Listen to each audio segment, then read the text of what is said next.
दोस्तों, पटना जिला के फतुहा गांव में एक परिवार हंसी खुशी रहती थी। उस परिवार के साथ ऐसा क्या हुआ कि उस बेटी को देखकर अपने पिता ने फूट फूट कर रोने लगा। आइए इसी कहानी को वीडियो के माध्यम में देखते हैं। वीडियो को देखने से पहले लाइक कीजिएगा, सब्सक्राइब ज़रूर कीजिएगा। दोस्तों, पटना जिला के फतुहा गांव में एक परिवार हंसी खुशी रहती थी, जहां पर उनके माता पिता, 2 बहनें और एक भाई रहते थे। दोनों बहनों को पढ़ाई में मन लगता था, लेकिन उसके माता पिता को बस एक ही डर हमेशा लगा रहता था, कहीं कोई गलत हमारी बेटी के साथ कुछ हो ना जाए। इसी डर के कारण उसके माता पिता और बुआ ने उस लड़की की शादी कर दी।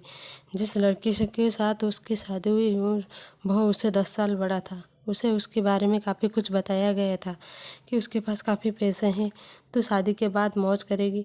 अब शादी के बाद जो सभी लड़कियों के साथ होता है, यही सभी उस लड़की के साथ होगा, ये सोचा था। शादी करके जब वो अपनी ससुराल गई, वहाँ पर उसे ये पता चला कि शादी से पहले उसे ससुर की मौत हो गई है। उसके घर में उसके सास और उसके पति रहते थे।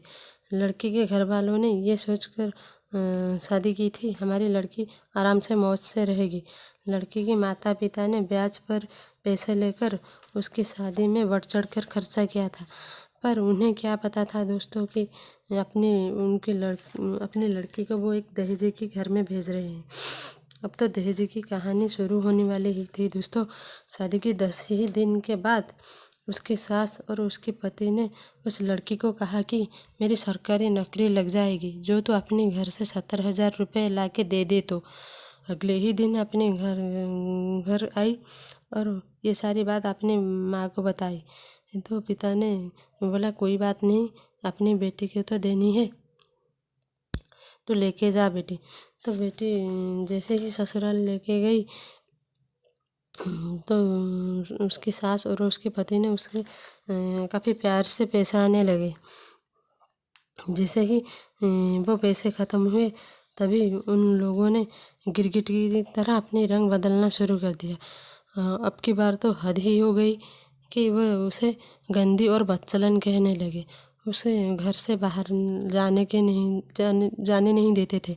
अभी 3 महीने हुए थे उसकी शादी को, तब उसकी सास भी चल बसी। बस फिर क्या था, अब तो और भी उस लड़की के साथ ज़्यादा गलत होना शुरू हो गया। उसके पति जब भी घर से बाहर जाता था, सभी रूम को ताला लगाकर वो जिस रूम में रहता था उस रूम में उसे बंद करके जाने लगा। वह जब भी कुछ बात करती थी, तब भी उसकी पिटाई भी